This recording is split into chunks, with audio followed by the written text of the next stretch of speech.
Hello everyone, स्वागत है आपका चैनल थ्रस्ट एजुकेशन में। इस वीडियो के माध्यम से हम देखने वाले हैं एडुटोरिया बिहार एसआई का प्रैक्टिस सेट, जो कि आज का सेट नंबर जो हो जाएगा आपका 18 नंबर सेट होगा। तो देखते हैं सबसे फर्स्ट क्वेश्चन। देखिए 18 नंबर सेट हो गया है, 18 नंबर, और कल जो हो जाएगा आपका 19 नंबर सेट को कवर किया जाएगा। और जो है इसमें एक सेट बचा हुआ है 20 नंबर, जो भी इसका टेस्ट नहीं हुआ है इसको भी हम कवर कर लेंगे। तो मतलब कि एडुटोरिया जो खाके सीरीज 3.0 का जो 20 सेट तक जो है हम A to Z को कवर करेंगे। अगर आप जो है बारीकी से इस क्वेश्चन को देख रहे हैं या कहीं भी अटेंड कर रहे हैं तो आपको बहुत ही बेनिफिट इससे मिलने वाला है। तो देखते हैं सबसे फर्स्ट क्वेश्चन है कि निम्न में से कौन सा एक कथन जो है सही नहीं है। देखिए, आप सेट जब बना रहे हैं या सेट के प्रैक्टिस कर रहे हैं तो आपको क्या क्या चीज़ों का ध्यान देना होगा। तो सबसे पहले जो है यहाँ पे ये ध्यान दीजिएगा कि इनमें से कौन सा कथन सही है या नहीं है, सत्य है या असत्य है। इस तरह से क्वेश्चन आपको देखने को मिलता है। तो आइए देखते हैं सबसे फर्स्ट कथन पे कि कथन क्या बोलना चाह रहा है कि ताप्ती नदी सतपुड़ा के दक्षिण में है। एक कथन जो है आपका सही है। पश्चिमी घाट में अनाईमुड़ी सबसे ऊंची चोटी है, ये भी जो है आपका सही कथन है। नर्मदा नदी तथा ताप्ती नदी घाटियाँ पुरानी रिफ्ट घाटियाँ मानी जाती है, ये भी जो हो जाएगा आपका सही है। लेकिन ऑप्शन 4 देखेंगे कि पश्चिमी घाट उत्तरी क्षेत्र में अपेक्षाकृत अधिक ऊंचाई पर है, तो ये जो हो जाएगा आपका कथन गलत है। यही जो हो जाएगा आपका आंसर हो जाएगा। तो केवल डी जो हो जाएगा इसमें सही हो जाएगा। क्या बोला गया है कि दो समानांतर भागों के फैलने वाले पश्चिमी घाट की ऊंचाई उत्तर से दक्षिण की ओर बढ़ती है। जैसे ही देखिए पश्चिमी घाट, अगर मान लेते हैं कि अगर आप मैप बना रहे हैं तो इस तरह से जो है आपका एक मैप बनता है, इंडिया का इस तरह से मैप बनता है। तो यह जो होता है आपका पश्चिमी घाट होता है, यह जो होता है आपका पूर्वी घाट होता है। अब कहना क्या चाह रहा है कि पश्चिमी घाट की ऊंचाई उत्तर से दक्षिण की ओर बढ़ती है। जैसे देखिए उत्तर से दक्षिण की ओर जैसे ही आप आइएगा तो ऊंचाई जो होता है बढ़ती जाती है। और सबसे ऊंचा चोटी आपका केरल में स्थित जो है आपका अनाईमुड़ी चोटी है, जिसका हाइट कितना है अनाईमुड़ी का, तो 2695 मीटर।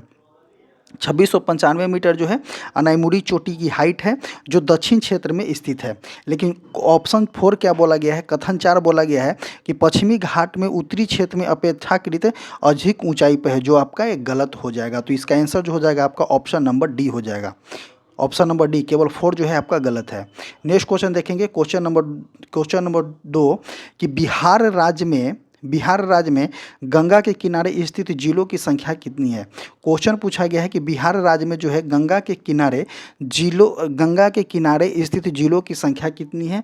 तो इसका आंसर जो हो जाएगा आपका 12 हो जाएगा। और कौन कौन से ज़िले हैं उसको कवर कर लेते हैं। जैसे कि देखिए सारण हो जाएगा, सारण, बक्सर, भोजपुर, पटना, वैशाली, समस्तीपुर, बेगूसराय, लखीसराय, मुंगेर, खगड़िया, भागलपुर व कटिहार जो है इसमें शामिल है। बिहार में गंगा नदी जो होती है आपका 445 किलोमीटर बहती है। अकेले ये पटना में लगभग मानिए इसको 100 किलोमीटर, ऐसे 99 किलोमीटर देता है, लेकिन पटना में जो है सिर्फ अकेले 100 किलोमीटर जो होता है बहती है, लंबाई में बहती है। और गंगा नदी आपका प्रवेश कहाँ करती है, तो बक्सर में प्रवेश करती है।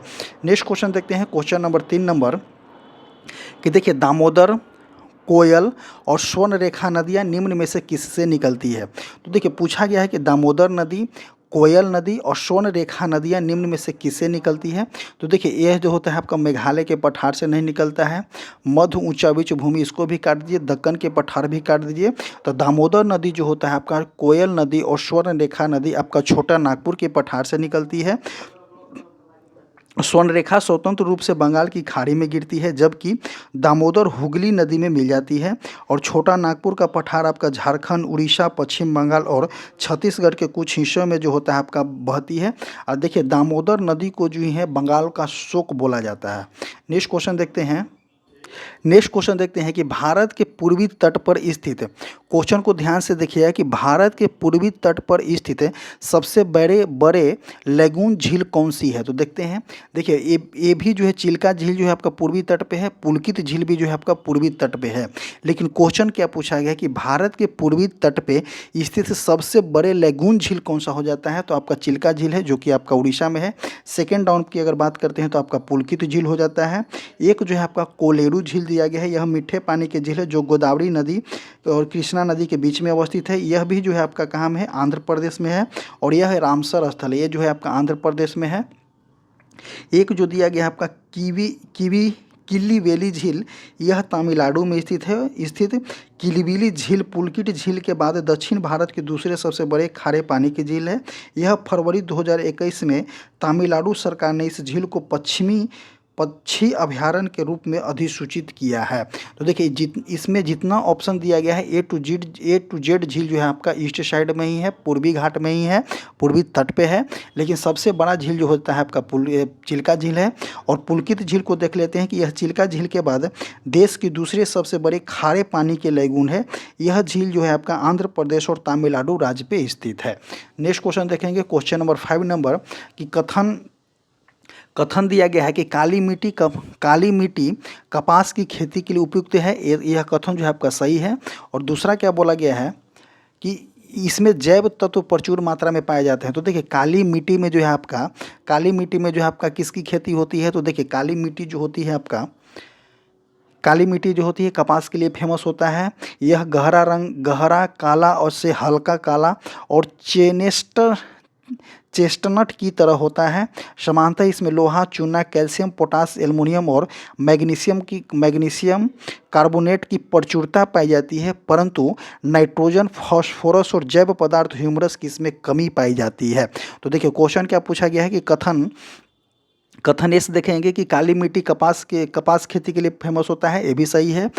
इसमें जैव तत्व प्रचुर मात्रा में पाए जाते हैं, जैव तत्वों की इसमें कमी होती है। तो ये एस जो है आपका सही है, आर जो है गलत हो जाएगा, option number C. Next question देखेंगे, क्वेश्चन नंबर आपका 6 नंबर कि विश्व की सबसे पुरानी व विकसित नहर व्यवस्था भारत में कौन सी है? देखिए क्वेश्चन पूछा गया है कि विश्व की सबसे पुरानी नहर। तो देखिए इंदिरा गांधी नहर की अगर बात करते हैं तो 1958 में ये बना था। गंगा नहर जो हो जाएगा आपका 1927 हो जाएगा इसका आंसर, कि विश्व की सबसे पुरानी एवं विकसित नहर व्यवस्थाओं में से एक है, गंगा नहर हो जाएगा। इसका निर्माण वर्ष 1987 में बीकानेर के तत्कालीन राजा श्री गंगा सिंह ने कराया था। तो इस क्वेश्चन को ध्यान दीजिए कि गंगा नहर का निर्माण किसने करवाया था? तो बीकानेर के एक राजा थे गंगा सिंह, उन्हीं के नाम पर जो है गंगा नहर का निर्माण करवाया गया था 1927 में। तो इसका आंसर जो हो जाएगा आपका ऑप्शन नंबर डी हो जाएगा।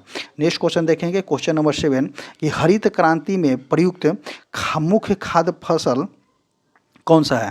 क्वेश्चन पूछा गया है कि हरित क्रांति में प्रयुक्त मुख्य पादप फसल कौन सा है? तो इसका आंसर जो हो जाएगा आपका मैक्सिकन गेहूं हो जाएगा। मैक्सिकन गेहूं इसका आंसर हो जाएगा कि भारत में 1960 के दशक में उच्च उत्पाद बीज प्रजातियों, उर्वरक एवं सिंचाई के उपयोग के कृषिगत उत्पादन में हुई वृद्धि को हरित क्रांति की संज्ञा दी जाती है। इसमें मुख्य पादप मैक्सिकन प्रजाति के गेहूं था, जिसे बोरलोग के मैक्सिको स्थित अंतर्राष्ट्रीय मक्का एवं गेहूं संवर्धन केंद्र से मंगाया गया था। वैश्विक स्तर पर हरित क्रांति का जनक नॉर्मन बोरलॉग को तथा भारत में इसके जनक एमएस स्वामीनाथन को माना जाता है।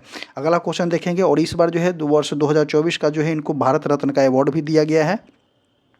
नेक्स्ट क्वेश्चन कि निम्न कॉफी उत्पादों में कौन सा जो है आपका कर्नाटक क्षेत्र में पाई जाती है?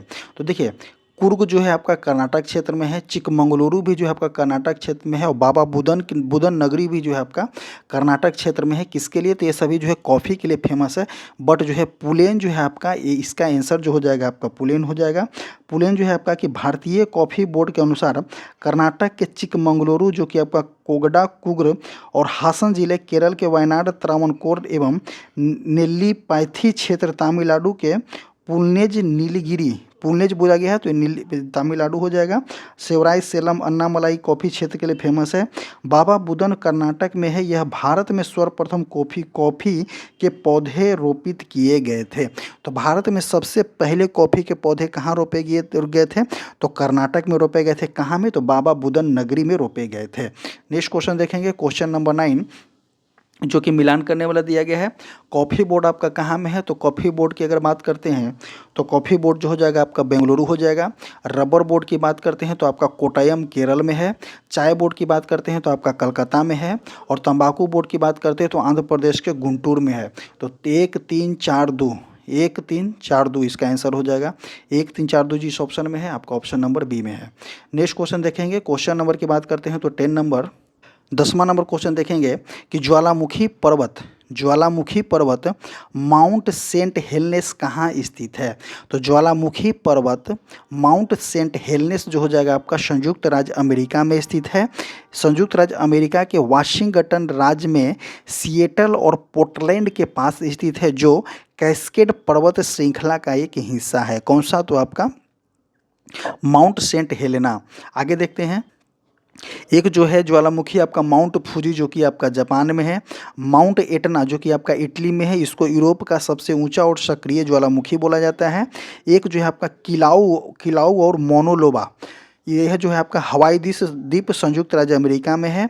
माउंट सेंट हेलेनेस जो कि आपका वाशिंगटन संयुक्त राज्य अमेरिका में विनाशकारी विस्फोटक है। 1980 में विनाशकारी विस्फोटक यहाँ पे हुआ था। माउंट किलिमंजारो कहाँ में है? तो तंजानिया में है। अफ्रीका का सबसे ऊंचा पर्वत निष्क्रिय यहाँ निष्क्रिय है, यह जो है आपका निष्क्रिय है। और एक जो है आपका क्रैकाटोस जो कि आपका क्रैकाटोबा जो कि इंडोनेशिया में है। मियोन ज्वालामुखी फिलीपींस में है। एकांगुआ ज्वालामुखी आपका कहाँ में है? तो अर्जेंटीना में है। सबसे ऊंचा एवं शांत ज्वालामुखी है। नेक्स्ट क्वेश्चन देखेंगे, क्वेश्चन नंबर 11 कि कौन सा एक झील जो है आपका कि तंजानिया और युगांडा के बीच अंतर्राष्ट्रीय सीमा बनाती है? तो तंजानिया और युगांडा ये जो है आपका अफ्रीकन कंट्री है। तो तंजानिया और युगांडा के बीच जो सीमा बनाने वाली झील जो है आपका विक्टोरिया झील है। तंजानिया की अगर कैपिटल की बात करते हैं तो इसका कैपिटल डोडोमा होता है, करेंसी शिलिंग होता है। युगांडा की बात करते हैं तो युगांडा का होता है आपका कंपाला, करेंसी जो होता है आपका शिलिंग हो जाता है। ये अगर इसके बात करते हैं कि यह झील जो है आपका युगांडा तंजानिया, ध्यान दीजिएगा, यह झील जो है आपका युगांडा और तंजानिया, युगांडा और केनिया तथा केनिया और तंजानिया के बीच एक अंतर्राष्ट्रीय सीमा बनाती है। विक्टोरिया झील अफ्रीका की सबसे बड़ी और दुनिया की दूसरी सबसे मीठे पानी की झील है। आगे देखते हैं नेक्स्ट क्वेश्चन, यहाँ से क्वेश्चन नंबर 12 नंबर देखेंगे कि महासागर में ज्वार भाटा की उत्पत्ति के क्या कारण होते हैं? तो देखते हैं, देखिए महासागर में जो है ज्वार भाटा की उत्पत्ति का कारण जो होता है आपका गुरुत्वाकर्षण होता है, अभिकेंद्रीय बल होता है और जो होता है आपका अपकेंद्रीय बल होता है। तो इसका आंसर जो हो जाएगा आपका 12 का ए हो जाएगा। अगला क्वेश्चन देखेंगे, क्वेश्चन नंबर 13 नंबर कि भारत द्वारा पहले प्रयोग नहीं की प्रमुख नाभिकीय नीति अपनाते समय भारत के प्रधानमंत्री कौन थे? तो देखिए अगर ये प्रधानमंत्री की बात करते हैं तो जब इसमें दो प्रधानमंत्री का नाम आता है। एक जो है इंदिरा गांधी जो थे सबसे पहले परमाणु के लिए काम किए थे, लेकिन इनका जो है सफल नहीं हुआ था। लेकिन जब अटल बिहारी वाजपेयी आए तो उस टाइम जो है परमाणु का कार्यक्रम जो था सफल हुआ था और इन्हीं के द्वारा बोला गया था कि पहले प्रयोग नहीं, इन्हीं के द्वारा जो है प्रमुख नीति अपनाई गई थी भारत के लिए। तो इसका आंसर जो हो जाएगा आपका ऑप्शन नंबर सी हो जाएगा।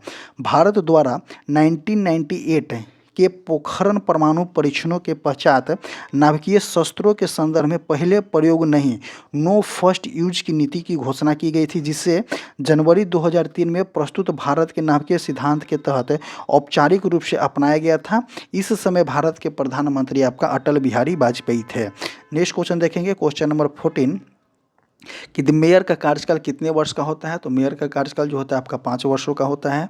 अगला क्वेश्चन नंबर 15 कि भारतीय संविधान ने प्रारंभ में किस अवधि के लिए सभी सरकारी उद्देश्यों हेतु अंग्रेजी भाषा के उपयोग के लिए अनुमति प्रदान की थी? तो इसका आंसर जो हो जाएगा आपका कि 15 वर्ष के लिए अनुमति प्रदान किया गया था।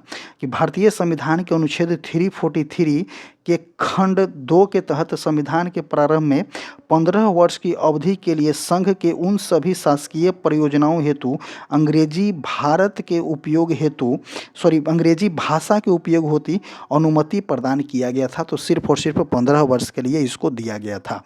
अगला क्वेश्चन देखेंगे, क्वेश्चन नंबर 16 नंबर कि नीचे दिए गए तथ्यों पर ध्यान देना है और इसमें जो है कौन सा कूट सही है। यहाँ पे भी देखना होगा आपको कि कौन सा कूट जो है आपका सही है। सबसे पहले कूट भी देखना होगा कि सही पूछ रहा है या गलत पूछ रहा है क्वेश्चन में। तो कथन 1 देखेंगे कि भारत के प्रथम प्रमुख निर्वाचन आयुक्त आपका सुकुमार सेन थे, ये सही हो जाएगा। और भारत की पहली महिला मुख्य निर्वाचन आयुक्त आपका वीएस रामा देवी थी, ये भी जो हो जाएगा आपका सही हो जाएगा। तो इसका आंसर जो हो जाएगा 1 और 2 दोनों सही है। नेक्स्ट क्वेश्चन देखेंगे, क्वेश्चन नंबर 17 कि बोहरा समिति के अध्ययन के लिए बनाया गया था। तो देखिए बोहरा समिति किसके अध्ययन के लिए बनाया गया था? तो बोहरा समिति का गठन कब किया गया था? तो जुलाई 1993 में तत्कालीन गृह सचिव NS बोहरा की अध्यक्षता में किया गया था। इस समिति ने अपनी रिपोर्ट आपका अक्टूबर 1993 में सौंपी थी। कब किया गया था बोहरा समिति का गठन? तो जुलाई 1993 में किया गया था। और इसके रिपोर्ट कब दिया था? तो इसका रिपोर्ट जो है आपका अक्टूबर 1993 में दिया गया था। यह जो था आपका कि राजनेताओं तथा अपराधियों के 60 गांठ के लिए किया गया था। नेक्स्ट क्वेश्चन देखेंगे, क्वेश्चन नंबर 18 क्या बोलना चाह रहा है? 18 क्वेश्चन बोलना चाह रहा है आपका कि लोक अदालतों के संदर्भ में कथनों में से कौन सा कथन सही है, कौन सा एक सही है? तो देखते हैं। प्रत्येक लोक अदालत में केवल सेवारत अथवा सेवानिवृत्त न्यायिक अधिकारी ही नियुक्त होते हैं और कोई नहीं नियुक्त होते हैं। यह जो होता है आपका गलत हो जाएगा। लोक अदालत ऐसे मामलों का निपटारा कर सकती है जो सिविल न हो, अपराधी को, यह भी गलत हो जाएगा। लोक अदालतों की अधिकारिता मुकदमा दायर करने से पहले के मामले का निपटारा करने की, यह भी जो हो जाएगा गलत हो जाएगा। तो इसका आंसर जो होगा आपका डी हो जाएगा। इसका आंसर जो हो जाएगा डी हो जाएगा, उपयुक्त में से कोई नहीं। लोक अदालतों में सामान्य न्यायालयों में लंबित मामलों का दोनों पक्षों के मध्य समझौता के आधार पर निपटारा किया जाता है। इसमें दीवानी मामले के साथ साथ जो है आपका कपितीय आधिकारिक मामले पर भी विचार किया जाता है। तो ऑप्शन बी जो हो जाएगा इसी तरह से गलत हो गया। लोक अदालतों में वर्तमान सेवानिवृत्त न्यायिक अधिकारी अथवा विधिक ज्ञान रखने वाले सम्मानित व्यक्ति पीठासीन अधिकारी होता है और तथा सामान्यतः एक वकील एवं एक सामाजिक कार्यकर्ता इसके सदस्य हो सकते हैं। इसीलिए जो है इसका आंसर जो हो गया आपका डी हो गया। नेक्स्ट क्वेश्चन देखेंगे, क्वेश्चन नंबर जो हो जाएगा 19 नंबर कि विधान परिषद में मनोनीत सदस्यों की संख्या कितनी है? तो देखिए सबसे पहले समझ ले कि विधान परिषद का सृजन और इसको ख़त्म किया जाता है किसके माध्यम से? तो विधान परिषद का गठन जो है भारतीय संविधान के अनुच्छेद 169 के द्वारा की जाती है और भारतीय संविधान के अनुच्छेद 171 के अनुसार किसी राज्य में विधान परिषद में सदस्यों की कुल संख्या विधानसभा के सदस्यों की कुल संख्या के 1/3 से अधिक नहीं होना चाहिए। अब आते हैं हम क्वेश्चन पे कि विधान परिषद में मनोनीत सदस्यों की संख्या कितनी होती है? तो ध्यान दीजिएगा 1/3 जो होता है आपका विधानसभा के द्वारा की जाती है और 1/3 जो होता है आपका पंचायतों के द्वारा आती है और 1/6 जो होता है आपका राज्यपाल के द्वारा मनोनीत की जाती है।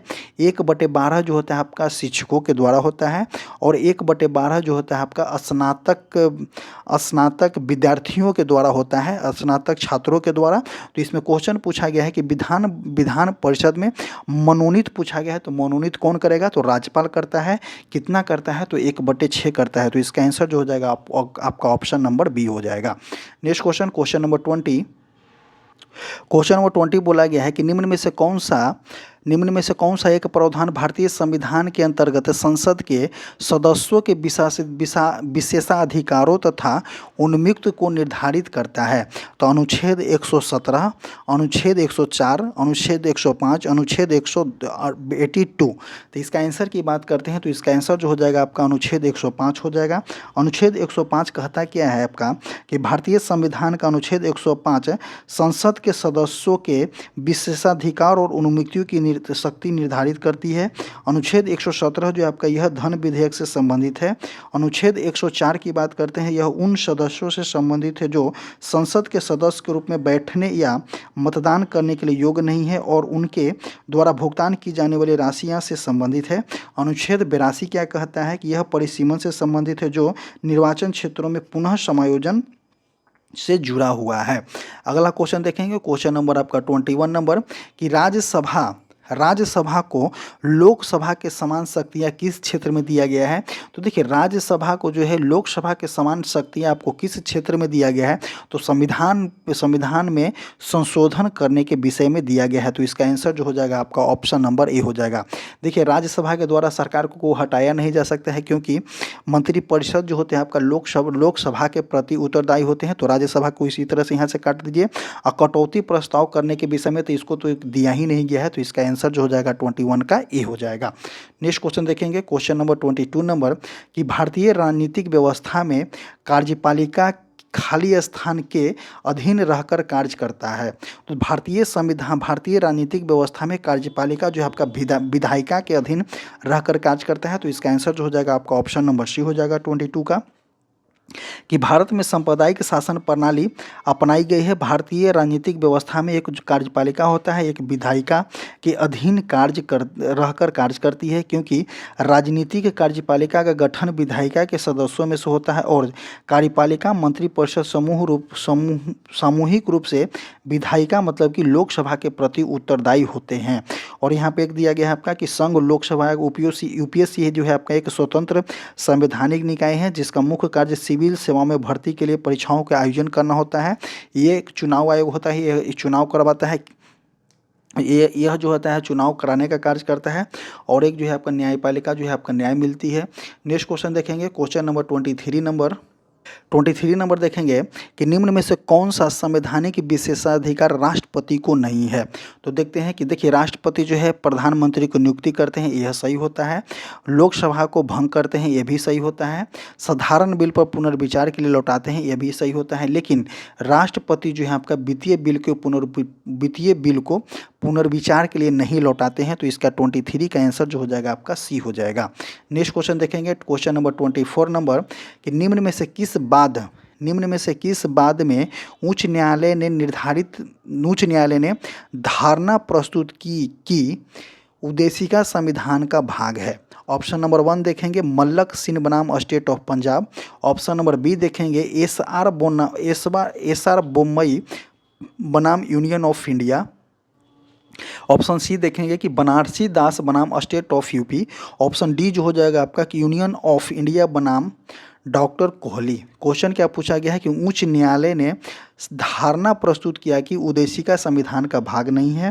तो इसका आंसर जो हो जाएगा आपका ऑप्शन नंबर बी हो जाएगा। ऑप्शन नंबर ए क्या कहता है, ऑप्शन नंबर ए बोलता है आपका एक जो है आपका बोम्मई बनाम यूनियन ऑफ इंडिया, इसके अगर 1994 में जो है इसका वाद आया था। के मामले में उच्च न्यायालय ने कहा कि उद्देशिका संविधान का भाग है तथा पंथ निरपेक्ष संविधान का मूल लक्षण है।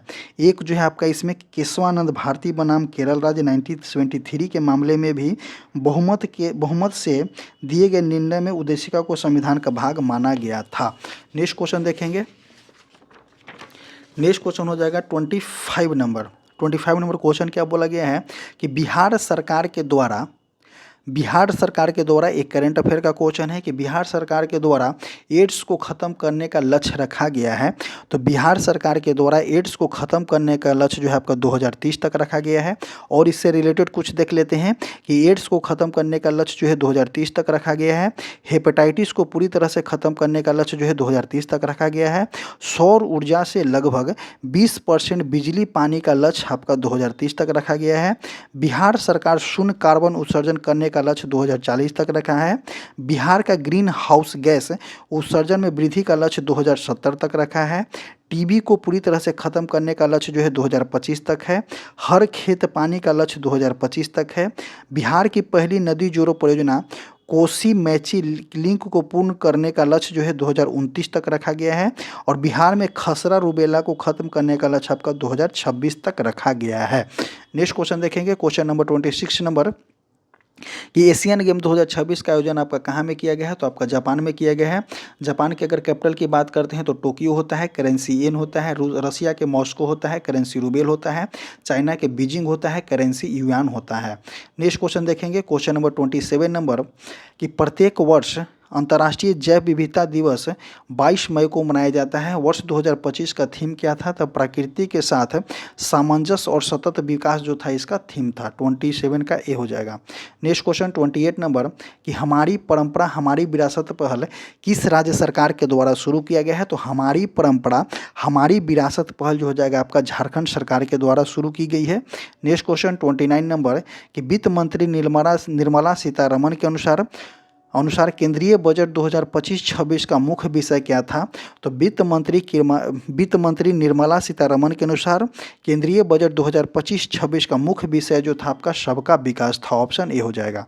नेक्स्ट क्वेश्चन देखेंगे, क्वेश्चन नंबर 30 जो हो जाएगा कि जीआई टैग पाने वाला पहले भारतीय संगीत वाद्य यंत्र कौन सा है। तो जीआई टैग पाने वाला पहले भारतीय संगीत वाद्य यंत्र जो होता है आपका कौन सा है। तो तंजावुर का बीना हो जाता है। शहनाई को रिसेंटली में जीआई टैग दिया गया है, जो कहाँ का है तो आपका यूपी का है। और एक बांसुरी का भी जीआई टैग दिया गया है जो यूपी का ही है। नेक्स्ट क्वेश्चन देखेंगे, क्वेश्चन नंबर 31 नंबर कि भारत का पेरिस ओलंपिक में अब तक का सबसे सफल प्रदर्शन रहा, जिसमें भारत कुल कितने पदक जीते हैं? तो भारत 29 पदक जीते हैं पैरा ओलंपिक में। नेक्स्ट क्वेश्चन देखेंगे, क्वेश्चन नंबर 5 नंबर 32 नंबर कि 5वें खेलो इंडिया यूनिवर्सिटी गेम 2025 का आयोजन कहाँ किया गया है? तो 5वें खेलो इंडिया यूनिवर्सिटी गेम 2025 का आयोजन जो होता है आपका राजस्थान में किया गया है। नेक्स्ट क्वेश्चन 33 नंबर कि बिहार बजट 2025-26 में निम्न में से किस स्थान पर कैंसर अस्पताल खोलने की बात किया गया है? तो 2025-26 में कैंसर अस्पताल खोलने की बात जो हो जाएगा आपका बेगूसराय में किया गया है। नेक्स्ट क्वेश्चन 34 नंबर कि भारत सरकार ने गणतंत्रता दिवस 2025 के अवसर पर कितने हस्तियों को मरणोपरांत, ध्यान दीजिएगा यहाँ पे दिया गया है, मरणोपरांत पद्म भूषण पुरस्कार प्रदान किया गया है। तो मरणोपरांत जो है आपका 4 लोगों को दिया गया है। अगला क्वेश्चन 35 नंबर कि भारत का पहला कृत्रिम बुद्धिमत्ता केंद्रीय विशेष आर्थिक क्षेत्र सेज किस राज्य में बनाने की घोषणा किया है? तो इसका आंसर जो हो जाएगा आपका, इसका आंसर की बात करते हैं तो इसका आंसर जो हो जाएगा आपका छत्तीसगढ़ हो जाएगा, ऑप्शन नंबर ए। नेक्स्ट क्वेश्चन नंबर 36 नंबर कि किसे यूनिसेफ इंडिया द्वारा फॉर एवरी चाइल्ड अभियान का राष्ट्रीय ब्रांड एम्बेसडर नियुक्त किया गया है? तो इसका आंसर जो हो जाएगा आपका करीना कपूर खान हो जाएगा, ऑप्शन नंबर ए। नेक्स्ट क्वेश्चन कि दीनदयाल उपाध्याय भूमिहीन कल्याण योजना का शुभारंभ किस राज्य में किया गया है? तो दीनदयाल उपाध्याय भूमिहीन कल्याण योजना का शुरुआत जो हो जाएगा आपका छत्तीसगढ़ में किया गया है।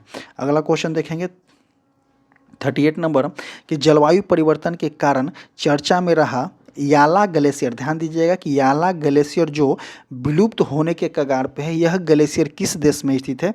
तो याला ग्लेशियर जो होता है आपका नेपाल में स्थित है। नेपाल के अगर कैपिटल की बात करते हैं तो काठमांडू होता है, करेंसी नेपाली रुपीज होता है। चीन का बीजिंग हो जाएगा, करेंसी युआन हो जाएगा। आगे देखेंगे नेक्स्ट क्वेश्चन 39 नंबर कि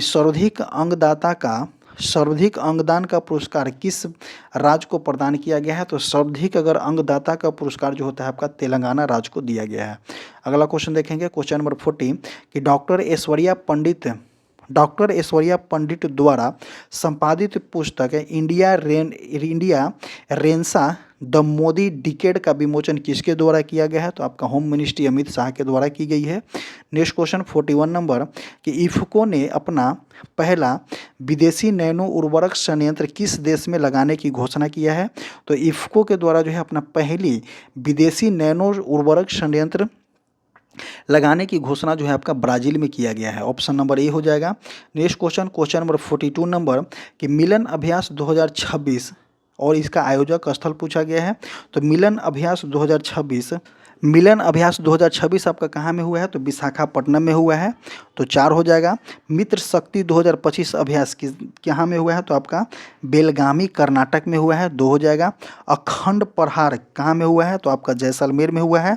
अब बिनबैक्स कहाँ में हुआ है? तो आपका हनोई में हुआ है। बिनबैक्स एक्सरसाइज जो होता है आपका हनोई के साथ वियतनाम के साथ होता है, जो कि आपका हनोई में हुआ है। तो 4 2 3 1 जिस ऑप्शन में होगा वो सही हो जाएगा। 4 2 3 1 आपका ऑप्शन नंबर ए में है। नेक्स्ट क्वेश्चन देखेंगे क्वेश्चन नंबर जो हो जाएगा आपका 43 नंबर कि निम्नलिखित यूरोपीय कंपनियों, क्वेश्चन पूछा गया है कि निम्नलिखित यूरोपीय व्यापारिक कंपनियों के भारत आगमन करने का सही क्रम कौन सा है? तो देखिए सबसे पहले की बात करते हैं तो आपका पुर्तगाली आया था, कब आया था? तो 1498 की बात करते हैं, 1498 में आया था। उसके बाद जो है आपका डच आया था, कब आया था? तो 1556 में आया था, 1596 में आया था।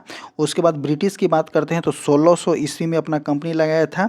उसके बाद डेनिश की बात करते हैं तो डेनिश 1616 ईस्वी में लगाया था। उसके बाद फ्रांसीस आया था 1664 ईस्वी में। उसके बाद आया था आपका स्वीडिश जो आपका 1731 ईस्वी में, यह जो था आपका एक 18वीं शताब्दी में आया था। तो इसका आंसर जो हो जाएगा आपका ऑप्शन नंबर डी हो जाएगा। नेक्स्ट क्वेश्चन देखेंगे, क्वेश्चन नंबर जो हो जाएगा आपका 44 नंबर कि द्वितीय आंग्ल मैसूर युद्ध किस गवर्नर जनरल के कार्यकाल में हुआ था। क्वेश्चन है यहाँ पे कि द्वितीय आंग्ल मैसूर युद्ध किस गवर्नर जनरल के कार्यकाल में हुआ था। तो ऑप्शन नंबर ए जो हो जाएगा आपका वेलेजली हो जाएगा, ऑप्शन नंबर बी जो हो जाएगा आपका वेरलेस्ट हो जाएगा, option number C Warren Hastings, option number D जो हो जाएगा आपका कर्नवालिस हो जाएगा। तो देखिए प्रथम आंग्ल मैसूर युद्ध जो था आपका 1767 से 1769 में आपका हेनरी वेलेट के में सबसे फर्स्ट में हुआ था। अगर बात करते हैं द्वितीय आंग्ल मैसूर जो था आपका वारेन हेस्टिंगस था, और तृतीय आंग्ल मैसूर युद्ध में जो था आपका कौन था, तो लॉर्ड कर्नवालिस था। और अगर बात करते हैं यह जो था आपका किस में, तृतीय में था। और चौथे आंग्ल मैसूर युद्ध में कौन था, तो आपका लॉर्ड वेलेजली था। यह जो था आपका चौथे में था। क्वेश्चन पूछा गया यहाँ पे कि मैं द्वितीय आंग्ल मैसूर युद्ध में कौन था, तो वारेन हेस्टिंगस था, option number C. Next question number 45 number कि व्यापगत सिद्धांत के अंतर्गत नागपुर को किस वर्ष अधिग्रहण किया गया था। तो देखिए किस वर्ष किया गया था, तो देखिए व्यापगत सिद्धांत होता क्या है, तो यह सबसे पहले जो था आपका किसके द्वारा लाया गया था, तो लॉर्ड डलहौजी के द्वारा लाया गया था। लॉर्ड डलहौजी के द्वारा इस नीति के अनुसार यदि किसी भारतीय शासक का कोई स्वाभाविक पुरुष उत्तराधिकारी नहीं होता था तो उसकी मृत्यु के बाद उसका राज्य स्वतः ही ब्रिटिश ईस्ट इंडिया कंपनी के अधीन हो जाता था। तो सबसे पहले किसको हड़पा था, इसको हड़प नीति बोलिए, हड़प नीति भी इसको बोलता है। तो सबसे पहले जो था आपका सतारा को जो था 1848 ईस्वी में हड़पा था। उसके बाद आपका जैतनपुर जो संभलपुर में है 1449 में किया था। बघाट जो कि आपका बेलखंड में है 1850 था। उदयपुर छत्तीसगढ़ की बात करते हैं तो 1852 था। झांसी और नागपुर 1854 था, तो इसका आंसर 1854 हो जाएगा। तंजौर और अर्काट की बात करते हैं तो 1855 हो जाएगा। और अवध की बात करते हैं तो आपका 1856 में। तो सबसे लास्ट में किसको हड़पा गया था, तो अवध को हड़पा गया था। और सबसे पहले किसको हड़पा गया था, तो आपका सतारा को हड़पा गया था। कब, तो 1848 ईस्वी में। बार बार 14 क्यों बोला जा रहा है, 1848 ईस्वी हो जाएगा। किसको हड़पा था सबसे पहले, तो सबसे पहले आपका सतारा को हड़पा था। और किसके द्वारा लाया गया था, तो लॉर्ड डलहौजी के टाइम लाया गया था। नेक्स्ट क्वेश्चन देखेंगे, क्वेश्चन नंबर 46 देखेंगे कि निम्न में से किस प्रथा के अंतर्गत ब्रिटिश व्यापारी भारतीय उत्पादकों, कारीगरों, शिल्पियों आदि के निर्मित माल प्राप्त करने के लिए अग्रिम अथवा पेरागी के रूप में धन देता है। तो इसका आंसर की बात करते हैं तो तीन कठिया प्रथा, option number A. Option number B जो था आपका इजारेदारी प्रथा, ऑप्शन नंबर सी जो था आपका ददनी प्रथा। तो इसका आंसर जो हो जाएगा आपका ददनी प्रथा हो जाएगा। तीन कठिया प्रति किससे संबंधित है, तो 1917 से संबंधित है, चंपारण सत्याग्रह से। इजारेदारी प्रथा क्या है, तो यह भू राजस्व संग्रह की एक प्रणाली थी जिसमें राजस्व एकत्रित करने का अधिकार उच्च बोली लगाने वाले ठेकेदार को नीलामी किया जाता था। अभी भी तो यही चल रहा है। नेक्स्ट क्वेश्चन देखेंगे, क्वेश्चन नंबर 47 नंबर कि फैजाबाद में 1857 ईस्वी की क्रांति का नेतृत्व किसने किया था। तो जब फैजाबाद में 1857 के क्रांति का नेतृत्व किसके द्वारा किया गया था, तो मौलवी अहमदुल्ला के द्वारा किया गया था। और देखते हैं इसके प्रमुख नेता कौन थे। उन्होंने ब्रिटिश शासन के खिलाफ जिहाद का आह्वान किया था और अवध क्षेत्र में विद्रोह के प्रमुख नेताओं में से थे। 1857 के क्रांति के प्रमुख नेता को वन कवर कर लेते हैं कि दिल्ली से कौन थे, तो बहादुर शाह थे। और जफर जनरल जो थे, और एक जफर जनरल कौन थे, बहादुर शाह जफर थे। और जनरल कौन थे, तो बत्तख खान थे।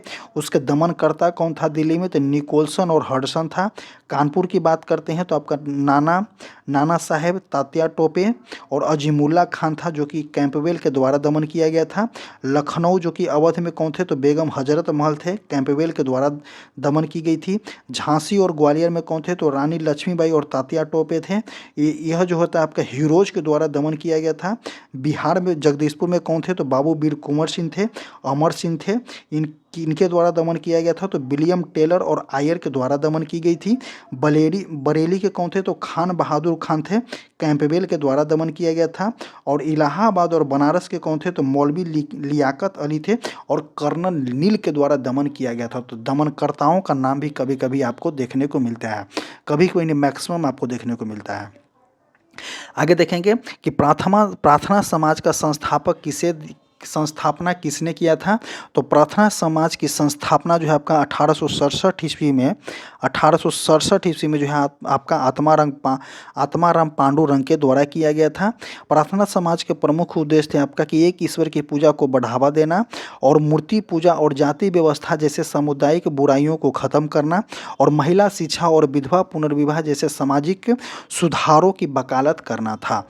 नेक्स्ट क्वेश्चन 49 नंबर देखेंगे कि गांधी जी की मृत्यु पर किसने कहा था कि हमारे जीवन से प्रकाश चला गया? तो जब गांधी जी की मृत्यु हुई थी, कब हुई थी? तो गांधी जी की मृत्यु आपका 30 जनवरी 1948 को जब मृत्यु हुई थी, उस टाइम जो था जवाहरलाल नेहरू के द्वारा बोला गया था कि हमारे जीवन से प्रकाश चला गया। तो इसका आंसर जो हो जाएगा आपका ऑप्शन नंबर बी हो जाएगा। नेक्स्ट क्वेश्चन 50 नंबर कि सुभाष चंद्र बोस ने देश नायक की उपाधि किसके द्वारा प्रदान की गई थी? तो सुभाष चंद्र बोस को पूछा गया है कि सुभाष चंद्र बोस को देश नायक की उपाधि किसके द्वारा प्रदान किया गया था? तो सुभाष चंद्र बोस को देश नायक की उपाधि जो होता है आपका रविंद्रनाथ टैगोर के द्वारा दिया गया था। और टैगोर ने आपका जनवरी 1940 में देश नायक नामक एक लेख में बोस को यह उपाधि दी थी और जहां उन्होंने उन्हें राष्ट्र का नेता कहकर संबोधित किया था। और दूसरी ओर महात्मा गांधी ने सुभाष चंद्र बोस को देशभक्तों का देशभक्त या राजकुमार कहा था। और सुभाष चंद्र बोस ने महात्मा गांधी को राष्ट्रपिता की उपाधि धारण किया था। और सुभाष चंद्र बोस ने देश नायक की उपाधि और गुरुदेव रविंद्रनाथ टैगोर ने दिए थे। नेक्स्ट क्वेश्चन देखेंगे, क्वेश्चन नंबर जो हो जाएगा आपका 51 नंबर कि दिल्ली सल्तनत के शासकों में किसने सबसे लंबे समय तक शासन किया था? तो देखिए, दिल्ली सल्तनत में अगर सबसे ज़्यादा शासन करने वाला राजा जो था आपका बहलोल लोदिया था, जो कि आपका 34 साल शासन किया था, लगभग 38 साल शासन किया था। और सेकेंड राउंड की बात करते हैं तो मोहम्मद बिन तुगलकवा था। नेक्स्ट क्वेश्चन 52 नंबर, निम्न में से किस मुगल बादशाह के विरुद्ध जैनपुर में फतवा जारी किया गया था? तो देखिए, इसमें जो था फतवा किसके विरुद्ध जारी कर सकते हैं? जो फतवा जो जारी किया गया था तो किसके विरुद्ध किया गया था? तो आपका अकबर के विरुद्ध किया गया था। क्यों किया गया था उसको देख लेते हैं कि जैनपुर के काजी मुल्ला मोहम्मद यजीदी ने 1580 ईस्वी में मुगल बादशाह अकबर के विरुद्ध फतवा जारी किया गया था। यह फतवा जो है आपका 1579 में अकबर द्वारा मजहर की घोषणा के जवाब में आया था, जिसमें उसने स्वयं को धार्मिक मामलों में सर्वोच्च न्यायाधीश घोषित किया था। देखिए, फतवा क्यों जारी किया जाता है? मैक्सिमम जो फतवा जारी करता है, जैसे धर्म के विरुद्ध काम करता है, उसके ऊपर ही फतवा मैक्सिमम जारी की जाती है। आगे देखेंगे नेक्स्ट क्वेश्चन, जो कि ये इस्लाम धर्म से आती है। नेक्स्ट क्वेश्चन 53 नंबर कि किस सिख गुरु ने अमृतसर की स्थापना किया था? तो अमृतसर की स्थापना जो हो जाएगा आपका रामदास के द्वारा किया गया था। कब किया गया था? तो चौथे गुरु रामदास जी ने 1574 ईस्वी में की थी। उन्होंने यह स्थान पर अमृत सरोवर, जो कि आपका अमृत कुंड का निर्माण की गई थी, जिसका नाम बाद में शहर का नाम अमृतसर पड़ा। इस शहर को पहले रामदासपुर के नाम से भी जाना जाता था। और अर्जुन देव ये 5वें गुरु थे। इन्होंने गुरु रामदास द्वारा शुरू किए गए हरमंदिर साहिब, जो कि आपका स्वर्ण मंदिर का निर्माण पूरा करवाया था। और एक जो थे आपका गुरु गोविंद सिंह ने, यह 10वें गुरु और अंतिम सिख गुरु हैं जिन्होंने खालसा पंथ की स्थापना किया था। नेक्स्ट क्वेश्चन नंबर 54 नंबर कि बौद्ध धर्म के किस ग्रंथ में बौद्ध दर्शन का वर्णन किया गया है? तो ऑप्शन नंबर 1 जो दिया गया है आपका विनय पिटक दिया गया है, सूत पिटक दिया गया है और जो है आपका अधिमम पिटक दिया गया है। यह तीनों पिटक जो है आपका बौद्ध धर्म से संबंधित है। तो विनय पिटक में जो है आपका इसमें बौद्ध और भिक्षुओं के रहने के लिए मठवासी नियम का अनुशासन संबंधित है। सूत पिटक बोलता है आपका कि इसमें भगवान बुद्ध के उपदेशों का संग्रह किया गया है, उपदेश सिद्धांत और नैतिकता का शिक्षा दिया गया है और शिक्षाओं का संग्रह किया गया है। और अधिमम पिटक बोलता है आपका इसमें बौद्ध दर्शन सिद्धांत और मनोविज्ञान और तत्वमीमांसा की विस्तृत विश्लेषण और सारांश मिलता है। तो इसका आंसर जो हो जाएगा आपके बौद्ध ग्रंथों में बौद्ध दर्शन कहाँ से देखने को मिलेगा? तो अधिमम पिटक से देखने को मिलेगा। नेक्स्ट क्वेश्चन हो जाएगा क्वेश्चन नंबर 56 नंबर कि 16 महाजनपदों में कुरु की राजधानी कहाँ थी? तो देखिए, कुरु की राजधानी जो था आपका इंद्रप्रस्थ था। अब हम 16 महाजनपदों के हम नाम बताते हैं आपको और उसके साथ साथ में राजधानी को भी कवर करेंगे। तो देखते हैं, सबसे पहला अंग महाजनपद की राजधानी आपका चंपा था। मगध की राजधानी आपका राजगृह थी। काशी की राजधानी आपका बनारस था। कौशल की राजधानी आपका श्रावस्ती। बज्जी की राजधानी आपका वैशाली थी। मल की राजधानी आपका पावा या कुशीनगर था। चेदी की राजधानी आपका शक्तिमती थी। बत्स की राजधानी आपका कौशाम्बी थी। कुरु की राजधानी जो इंद्रप्रस्थ क्वेश्चन में पूछा गया है। पंचाल की राजधानी जो था आपका अहिछत्र था। मत्स्य की राजधानी आपका विराटनगर है। सूरसेन की राजधानी मथुरा है। अस्मक की राजधानी जो है आपका पोटली है। अवंती की राजधानी आपका उज्जैन है। गंधार की राजधानी तक्षशिला और कंबोज की राजधानी जो है घाटक है। इसमें जो है आपका टोटल राजधानी हम 16 महाजनपदों को बता दिए। Next question, question number 56 number, गुप्त शासक में से किसने महाराज धीराज की उपाधि धारण किया था? तो सबसे पहला आंसर जो हो जाएगा आपका कि गुप्त शासकों में महाराज धीराज की उपाधि किसके द्वारा दिया गया था? तो चंद्रगुप्त वन के द्वारा दिया गया था। चंद्रगुप्त द्वितीय जो था आपका विक्रमादित्य की उपाधि धारण किया था। और समुद्रगुप्त जो था आपका भारत के नेपोलियन कहा जाता है। और कुमारगुप्त जो था आपका महेंद्री द्वितीय की उपाधि धारण किया था। और समुद्रगुप्त को हम कविराज या भारत का नेपोलियन भी कहते हैं। नेक्स्ट क्वेश्चन हो जाएगा 57 नंबर कि द्वितीय विश्व युद्ध के समय सैन्य गुटों में से कौन धुरी राष्ट्र का सदस्य नहीं था? तो देखिए, धुरी राष्ट्र का सदस्य नहीं कहा था आपका, तो जर्मनी धुरी राष्ट्र का सदस्य था, इटली भी था, जापान भी था। बट ब्रिटेन जो था आपका किसका सदस्य था? तो मित्र राष्ट्र का सदस्य था। मित्र राष्ट्र में कौन कौन थे? तो ब्रिटेन हो गया, फ्रांस हो गया, सोवियत संघ रसिया भी जो था आपका मित्र राष्ट्र में था, संयुक्त राज्य अमेरिका भी जो था आपका मित्र राष्ट्र में था। इसका आंसर जो हो जाएगा आपका ब्रिटेन हो जाएगा। नेक्स्ट क्वेश्चन 58 नंबर क्वेश्चन जो है आपका कि वित्तीय वर्ष 2025-26 में जीडीपी वृद्धि की गणना के लिए किस आधार वर्ष का उपयोग किया गया था? तो यह क्वेश्चन जो है आपका एक ट्रिकी क्वेश्चन है। इसको करंट अफेयर भी क्वेश्चन मान सकते हैं या इकोनॉमिक्स का क्वेश्चन मान सकते हैं कि वित्त वर्ष 2025-26 में जीडीपी की गणना के लिए किस आधार वर्ष का उपयोग किया गया है? जो 2025-26 में आधार वर्ष जो था आपका 2011-12 को ही लिया है, लेकिन अब जो 2026-27 में गणना किया जाएगा तो 2022-23 के डाटा के अनुसार, आधार वर्ष के अनुसार की जाएगी। नेक्स्ट क्वेश्चन देखेंगे, क्वेश्चन नंबर जो हो जाएगा 59 नंबर कि प्रति व्यक्ति भुगतान संतुलन को ठीक करने के लिए निम्नलिखित उपायों में से कौन सा उपाय मौद्रिक नहीं है? तो ऑप्शन नंबर 1 जो हो जाएगा अवमूलन है। ऑप्शन नंबर बी जो है आपका अपस्फीति है। ऑप्शन नंबर सी जो है आपका आयात नियंत्रण। ऑप्शन नंबर डी जो है आपका विनिमय नियंत्रण। तो इसका आंसर की बात करते हैं तो 59 का जो हो जाएगा आपका आयात नियंत्रण, option number C. Next question, question number 60 number कि निम्न में से कौन मांग का प्रत्यक्ष निर्धारक नहीं है? निम्न में से कौन जो है कि मांग का प्रत्यक्ष निर्धारक नहीं है? ऑप्शन नंबर ए जो हो जाएगा आपका आय हो जाएगा। ऑप्शन नंबर बी जो हो जाएगा आपका कि वस्तु की कीमत। ऑप्शन नंबर सी जो हो जाएगा बचत हो जाएगा। ऑप्शन नंबर डी जो हो जाएगा इनमें से कोई नहीं। तो 60 का आंसर की बात करते हैं तो इसका आंसर जो हो जाएगा आपका बचत हो जाएगा। नेक्स्ट क्वेश्चन 61 नंबर देखेंगे कि घाटे की वित्तीय व्यवस्था का अर्थव्यवस्था पर क्या प्रभाव पड़ता है? तो जब घाटे की वित्तीय अर्थव्यवस्था पर क्या अर्थव्यवस्था का प्रभाव पड़ता है? तो इसका आंसर जो हो जाएगा आपका कि मुद्रा आपूर्ति में बढ़ोतरी हो जाती है। तो इसका आंसर जो हो जाएगा आपका ऑप्शन नंबर डी हो जाएगा। नेक्स्ट क्वेश्चन, क्वेश्चन नंबर जो हो जाएगा 62 नंबर जो कि आपका साइंस का क्वेश्चन है कि एक खगोलीय मात्रक में कितना मीटर होता है? एक खगोलीय मात्रक पूछा गया है कि एक खगोलीय मात्रक में कितना मीटर होता है? तो एक खगोलीय मात्रक में जो होता है आपका कि 1.496 इंटू 10⁻11 मीटर होता है। खगोलीय मात्रक पृथ्वी और सूर्य के बीच की औसत दूरी होता है। एक प्रकाश वर्ष का मान जो होता है आपका 9.46 इंटू 10⁻15 मीटर या 9.46 या 10⁻12 किलोमीटर भी आपको देखने को मिलेगा।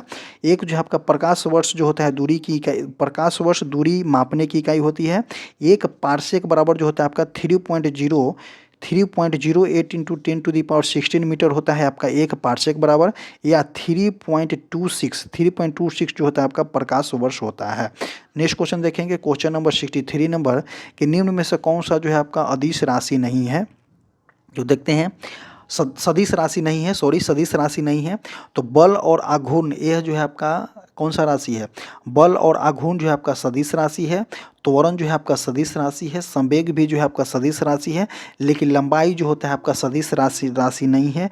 लंबाई हो गया, चाल हो गया, द्रव्यमान हो गया, आयतन हो गया, समय हो गया, ऊर्जा, ताप, ये सभी जो है आपका अदिश राशि है, न कि सदिश राशि है। नेक्स्ट क्वेश्चन देखेंगे कि जब कार की गति दोगुनी कर दी जाती है तब उसको उतने ही दूरी में रोकने के लिए ब्रेक लगाने की आवश्यकता होगी। तो देखिए इसका अगर आंसर की बात करते हैं तो एक काइनेटिक एनर्जी का फॉर्मूला होता है, काइनेटिक की जो एनर्जी इक्वलिटी होता है 1/2 mv² होता है। अब हम यहाँ से इसको कवर करने वाले हैं, यहाँ से हम इसको कवर करने वाले हैं कि काइनेटिक एनर्जी इक्वल टू क्या होता है कि 1/2 mv² होता है। अब हम क्वेश्चन पे आते हैं कि कार की गति को दुगना पूछा गया है, तो जैसे ही हम वेलोसिटी को दुगना करेंगे तो उसके उतना ही दूरी से रोकने के लिए हमको ब्रेक कितना लगाना होगा।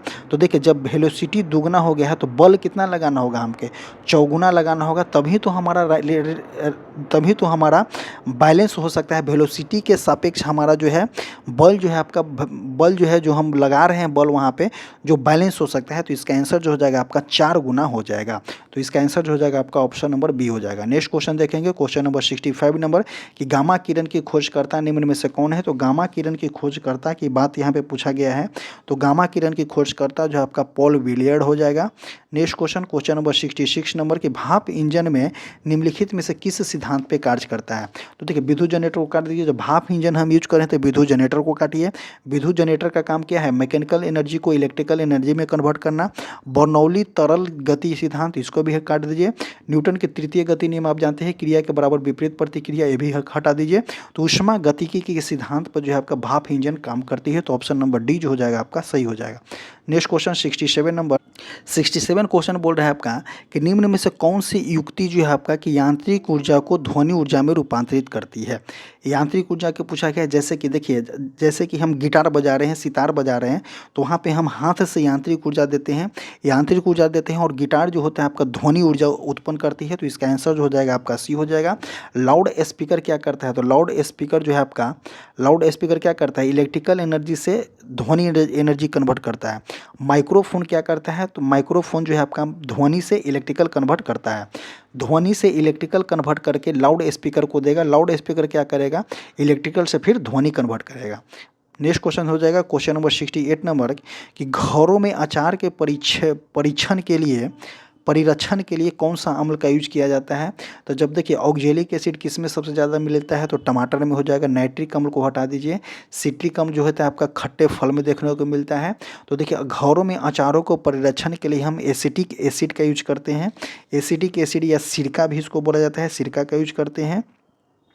यह एक अम्लीय वातावरण बनाता है जो हानिकारक सूक्ष्मजीव जैसे बैक्टीरिया और फफूंदी के विकास को रोकता है और इस प्रकार अचार को लंबे समय तक खराब होने से बचाता है। सिरका अधिकांश अचार बनाने की विधि के आधार है। अगला क्वेश्चन देखेंगे, क्वेश्चन नंबर 69 नंबर कि हरा कशिश का रासायनिक सूत्र क्या है। तो देखिए हरा कशिश का रासायनिक सूत्र पूछा गया है। तो हरा कशिश का रासायनिक सूत्र जो होता है आपका, इसको ग्रीन विट्रियोल भी कहते हैं। रासायनिक नाम जो होता है आपका sulphate hydrate, iron sulphate hydrate होता है। इसका रासायनिक सूत्र जो होता है आपका FeSO4 × 7H2 इसका आंसर हो जाएगा, जिसे फेरस सल्फेट के एक अणु के साथ पानी के साथ 7 अणु जुड़े होते हैं। एक जो होता है आपका नीलाथ होता है, किसको बोलते हैं, जिसको हम रासायनिक नाम कॉपर सल्फेट पेंटा हाइड्रेट बोलते हैं। तो यह जो होता है आपका नीलाथ होता है। ZnSO4 वाला जो होता है आपका सफ़ेद कशिश होता है, जिसको हम जिंक सल्फेट हेपाहाइड्रेट बोलते हैं। नेक्स्ट क्वेश्चन देखेंगे, क्वेश्चन नंबर जो हो जाएगा 70 नंबर कि निम्न में से किसके मिश्रण में पीतल का निर्माण होता है। तो देखते हैं कि देखिए तांबा और टीन के मिश्रण से जो है बेल मेटल बनता है, इसको काट दीजिए। जिंक और तांबा के मिश्रण से जो है आपका पीतल का निर्माण होता है। कॉपर जिंक निकेल के ये भी काट दीजिए। तांबा और एल्यूमिनियम ये भी नहीं होगा, तो इसका आंसर जो हो जाएगा 70 का बी हो जाएगा। नेक्स्ट क्वेश्चन देखेंगे, क्वेश्चन नंबर 71 नंबर है कि किस यौगिक का प्रयोग निंद्राकारी दवा के रूप में किया जाता है। तो देखिए निंद्राकारी दवा पूछा गया है, तो एस्प्रिन का हम यूज कब करते हैं, जब हमारा माथा दर्द करता है। आयोडोफॉर्म का यूज कब करते हैं, आयोडोफॉर्म का यूज जो होता है आपका एंटीबायोटिक में की जाती है। जैसे कि आयोडोफॉर्म का यूज जो होता है आपका आयोडोफॉर्म का यूज जो होता है आपका कब करते हैं, तो आयोडोफॉर्म जो होता है आपका एंटीसेप्टिक में यूज करते हैं आयोडोफॉर्म का। एक जो है आपका एथिलीन ग्लाइकोल का यूज जो है आपका एक एंटी फ्रीजर के रूप में करते हैं। तो यहाँ पे ऑप्शन बच गया आपका कौन सा, तो पैराल्डिहाइड बच गया। जो पैराल्डिहाइड का उपयोग जो है आपका निंद्राकारी और शामक दवा के रूप में करते हैं। तो ऑप्शन डी जो हो जाएगा सही हो जाएगा। नेक्स्ट क्वेश्चन 72 नंबर कि निम्न में से कौन सा सर्वाधिक विद्युत ऋणात्मक है। तो सबसे ज़्यादा विद्युत ऋणात्मक ऋणात्मक जो हो जाएगा आपका फ्लोरीन हो जाएगा। नेक्स्ट क्वेश्चन नंबर 73 नंबर कि थायराइड ग्रंथि की सक्रियता की जांच के लिए किस प्रकार के समस्थानी का उपयोग करते हैं? तो थायराइड ग्रंथि की सक्रियता की जांच करने के लिए हम जो होता है आयोडीन 131 का यूज करते हैं, option number B. Next question number 74 पूछा गया है आपका कि विभिन्न पादपों की जैविक क्रियाओं का अध्ययन क्या कहलाता है? तो देखिए विभिन्न पादपों की जैविक क्रियाओं के अध्ययन को हम क्या बोलते हैं?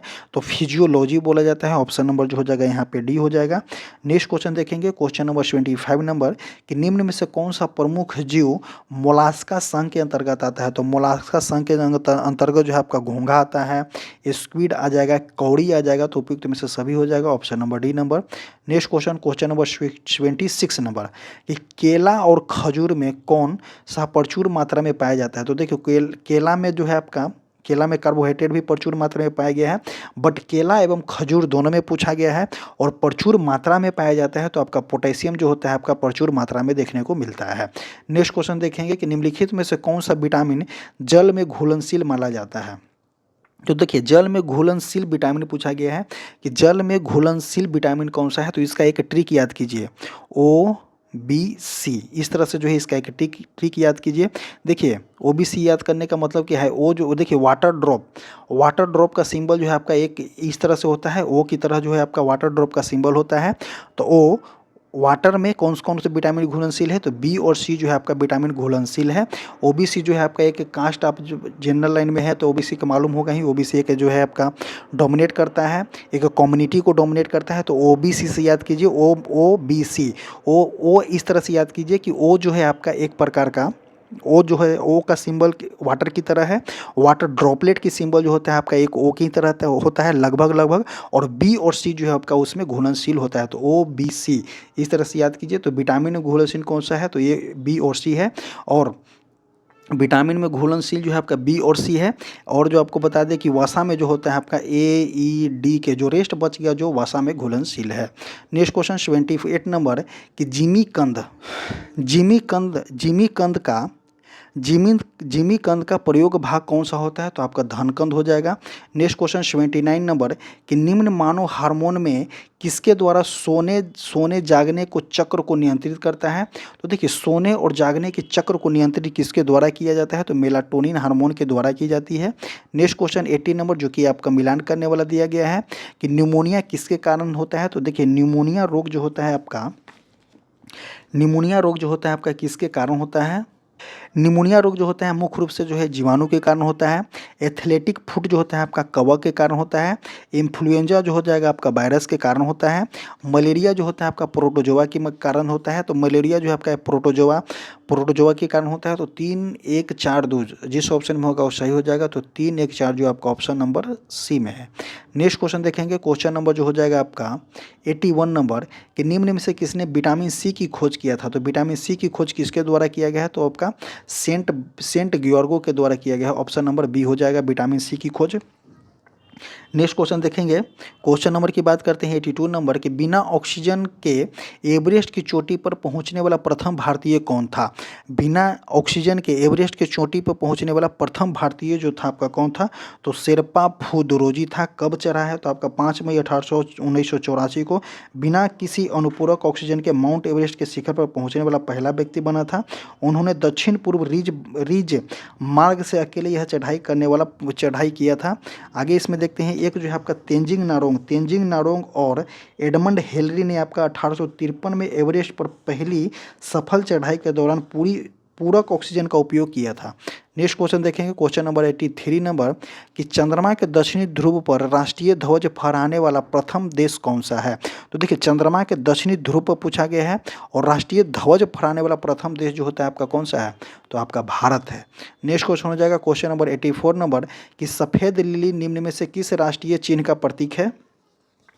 सफ़ेद लिली जो है आपका किस राष्ट्रीय चिन्ह का प्रतीक है? तो इसका आंसर जो हो जाएगा सफ़ेद लिली निम्न में से किस देश का राष्ट्रीय चिन्ह है? तो इटली का जो है आपका सफ़ेद लिली है। इटली का राष्ट्रीय चिन्ह जो है आपका सफ़ेद लिली है। नेक्स्ट क्वेश्चन हो जाएगा आपका क्वेश्चन नंबर 85 नंबर कि राष्ट्रीय हथकरघा दिवस कब मनाया जाता है। तो राष्ट्रीय हथकरघा दिवस जो होता है आपका 7 अगस्त को मनाया जाता है। यह क्यों मनाया जाता है? तो राष्ट्रीय हथकरघा दिवस 7 अगस्त को मनाया जाता है। 7 अगस्त 1905 को, ध्यान दीजिएगा कि 7 अगस्त 1905 को जो है आपका स्वदेशी आंदोलन की याद में मनाया जाता है, जिससे भारत के स्वतंत्रता संग्राम में महत्वपूर्ण भूमिका निभाई थी। और भारत सरकार ने 2015 में आधिकारिक तौर पर 7 अगस्त को राष्ट्रीय हथकरघा दिवस घोषित किया है। नेक्स्ट क्वेश्चन हो जाएगा आपका क्वेश्चन नंबर 86 नंबर कि मेजर ध्यानचंद खेल रत्न पुरस्कार विजेता को कितनी रुपये दी जाती है। तो मेजर ध्यानचंद खेल रत्न पुरस्कार के वाले को 25 लाख रुपया दिया जाता है। इसका पुराना नाम जो था आपका राजीव गांधी खेल रत्न पुरस्कार था। इसका नाम जो है आपका 2021 में जो है इसका नाम चेंज कर दिया गया है। नेक्स्ट क्वेश्चन नंबर हो जाएगा 87 नंबर कि मोंटीवीडियो किस देश की राजधानी है। मोंटीवीडियो जो हो जाएगा किस देश की राजधानी है। तो सबसे पहले जो है हम मोल्डोवा को देखेंगे। मोल्डोवा का राजधानी क्या होता है। तो मोल्डोवा का राजधानी की बात करते हैं तो चिसिनाउ होता है, करेंसी ल्यू होता है। पोलैंड की राजधानी आपका वार्सो हो जाएगा, करेंसी की बात करते हैं तो जोलोटी हो जाएगा। मलावी की राजधानी जो हो जाएगा आपका लिलांगवे हो जाएगा, करेंसी क्वांचा हो जाएगा। और उरुग्वे की राजधानी जो होता है आपका मोंटीवीडियो होता है, करेंसी जो होता है इसमें पिसो होता है। तो इसका आंसर जो हो जाएगा आपका ऑप्शन नंबर डी हो जाएगा। नेक्स्ट क्वेश्चन पूछा गया है कि डांग जो है किस देश की राष्ट्रीय मुद्रा है। तो वियतनाम की राजधानी आपका हनोई होता है। अगर करेंसी की बात करते हो तो डोंग होता है, ऑप्शन नंबर ए हो जाएगा। लेबानन की राजधानी आपका बैरूत होता है, करेंसी की बात करते हैं तो पाउंड होता है। क्यूबा की राजधानी आपका हवाना होता है, करेंसी पीसो होता है। और दक्षिणी कोरिया की राजधानी आपका साउथ कोरिया की राजधानी आपका सियोल होता है, करेंसी वॉन होता है। तो जब भी कैपिटल और करेंसी को याद करें तो इस CCC फार्मूला पे याद करिए, कंट्री, कैपिटल और करेंसी। नेक्स्ट क्वेश्चन हो जाएगा क्वेश्चन नंबर 89 नंबर जो कि मिलान करने वाला दिया गया है कि जगजीवन राम का जो है समाधि स्थल को क्या बोला जाता है, नाम दिया गया है।